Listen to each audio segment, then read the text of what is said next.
ایمان، اور دوسرا وآت المال علی حبہ ذوی القربى والیتامى والمساکین وابن السبیل،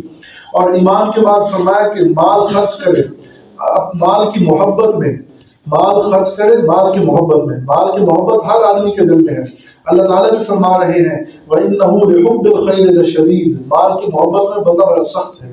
مال کی محبت بہت زیادہ ہے۔ تو فرمایا مال کی محبت کے باوجود وہ خرچ کر رہا ہے ذوی القربیٰ، رشتہ داروں پر، رشتہ داروں پر بسا اوقات خرچ کرنا واجب ہو جاتا ہے کہ جب وہ ان پر خرچ کرنا اس وقت ضروری ہوتا ہے جب وہ محتاج ہوں، ان کی ضروریات پوری نہ ہوتی ہوں تو ان پر خرچ کرنا واجب ہو جاتا ہے۔ صرف زکوٰۃ ادا کرنا یہ کافی نہیں ہے، آگے زکوٰۃ الگ طور پر بیان کیا، یہ الگ پیچھے بیان فرمایا کہ بعض اوقات ایسے مسائل پیدا ہو جاتے ہیں کہ وہاں مال خرچ کرنا ضروری ہو جاتا ہے، تو رشتہ داروں پر خرچ کرنا اس کا دو اجر ہے، ایک رشتہ داری کا اور دوسرا خرچ کرنے کا۔ عموماً لوگ رشتہ داروں کو معلوم رکھتے ہیں، باہر خرچ کرتے ہیں۔ رشتہ داروں کے کچھ مسائل ایسے ہوتے ہیں، رشتہ داروں کے ساتھ کچھ جو ہے نا انسان کی بنتی نہیں ہے، کچھ ان کی طرف سے باتیں ایسی ہوتی ہیں کہ جس کی وجہ سے خرچ نہیں کرتا، تو اللہ تعالیٰ نے اس لیے خصوصی طور پر حکم دیا ذوی القربیٰ، رشتہ داروں پر مال خرچ کرو مال کی محبت کے باوجود۔ اور دوسرا مفہوم یہ ہے کہ مال خرچ کرنا اس کو محبوب ہے اس لیے وہ رشتہ داروں پر خرچ کر رہا ہے۔ اور تیسرا مفہوم یہ ہے کہ علی حبہ، اللہ کی محبت میں مال خرچ کر رہا ہے، کہ مال خرچ کرتا ہے اللہ کی محبت کی وجہ سے رشتہ داروں پر، والیتامى اور یتیم پر، یعنی ایسے بچے جن کے جو ہے نا کفالت کا کوئی انتظام نہیں اور ان کا والد چلا گیا ہے، تو فرمایا ان پر خرچ کرنا مال، والمساکین اور مساکین پر مال خرچ کرنا۔ مساکین وہ لوگ ہوتے ہیں کہ جن کے عیال زیادہ ہوں اور ان کے اخراجات جو ہے نا وہ پورے نہ ہوتے ہوں، کماتے ہیں محنت کرتے ہیں لیکن اس کے باوجود ان کے اخراجات پورے نہیں ہوتے تو ان پر مال خرچ کرتا ہے۔ وابن السبیل اور مسافروں پر مال خرچ کرنا، مسافر بس اوقات اس کا سامان چوری ہو جاتا ہے یا اس کے پاس مال ختم ہو جاتا ہے یا اس کے جو ہے نا جو سامان ہے وہ کسی نے چرا لیا تو وہ محتاج ہو گیا، اس کو ضرورت پڑ گئی، اس پر مال خرچ کرنا۔ والسائلین اور مانگنے والوں پر، سائلین مانگنے والے وہ مراد ہیں جو واقعی مستحق ہیں، مانگے یا نہ مانگے، جو واقعی مستحق ہیں۔ مانگنا ایک پیشہ بنانا شریعت اس کی جو ہے نا منع کرتا ہے، شریعت اس سے منع فرمایا کہ مانگنے کو پیشہ بنانا، پیشہ ور جیسے مانگنے والے ہمارے پاس بھی ٹیمیں صبح صبح آ جاتی ہیں، صبح صبح کو گاڑی سے آ رہی ہے ٹیم، صبح صبح پہلے ٹائم سے اترتی ہیں، اسپیشل ٹیمیں، ان کو نہیں دینا چاہیے، ان کو جو ہے نا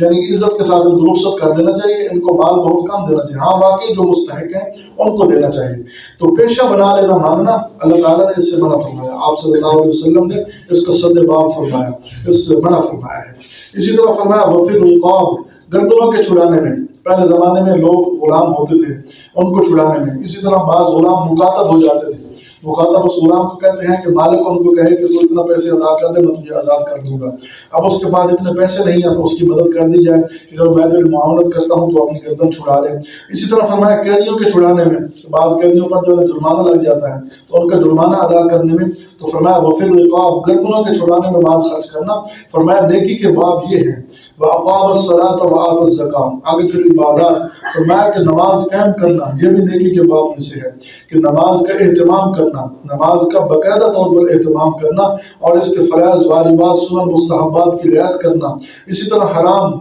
مکروہ تحریمی تنزیہی سے اجتناب کرنا اور بر وقت نماز کا اہتمام کرنا۔ وآت الزکوٰۃ، اور زکوٰۃ ادا کرنا، یہ دیکھو زکوٰۃ کو الگ بیان کیا ہے، صرف زکوٰۃ ادا کرنے سے انسان کا مالی حق ادا نہیں ہوتا بلکہ بسا اوقات ایسے ہوتا ہے کہ مال خرچ کرنا ضروری ہو جاتا ہے تو وہاں بھی پھر مال خرچ کرنا واجب ہو جاتا ہے، جیسے پیچھے اللہ تعالیٰ نے مصارف بیان کیے ہیں۔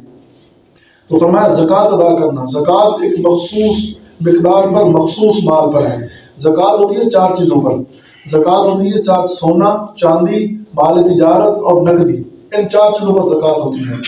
اور ان کے بڑے باریک مسائل ہیں۔ سونا چاندی اگر یہ الگ الگ جنس ہو الگ مسائل ہیں، اگر یہ مشترکہ ہوں یعنی اکٹھے ہوں ان کے الگ مسائل ہیں، تو یہ بڑے باریک مسائل ہیں۔ اگر مسائل آپ پوچھیں تو ہم انشاءاللہ آپ کو بتائیں گے، لیکن یہ تفصیل ہے، تفصیل میں اتنا موقع نہیں ہوتا۔ تو فرمایا وآت الزکوٰۃ، زکوٰۃ ادا کرنا، بہرحال زکوٰۃ سال بعد ادا کی جاتی ہے اور زکوٰۃ کے بہت زیادہ فوائد ہیں۔ والموفون بعہدہم اذا عاہدوا، اور فرمایا کہ وعدے کو پورا کرنے والے ہیں جب وہ وعدہ کریں۔ قرآن حکیم نے پیچھے ماضی کے صیغے ذکر کیے، یہاں انداز بدل دیا، والموفون یہاں جو ہے نا یہ اسم کا صیغہ بیان کرنا ہے، مطلب یہ ہے کہ جب وعدہ کریں وہ وعدہ پورا کریں، یعنی ایک آدھ دفعہ وعدہ پورا کرنا اتفاقی طور پر ہو جائے ایسا نہیں، بلکہ جب بھی وعدہ کیا جائے تو اس وعدے کو پورا کریں۔ وَأَوْفُوا بِالْعَهْدِ، فرمایا وعدہ پورا کرو، إِنَّ الْعَهْدَ كَانَ مَسْئُولًا، وعدے کے بارے میں تم سے قیامت کے دن پوچھ کی جائے گی، سوال کیا جائے گا۔ یہ وعدہ جو ہے نا انسان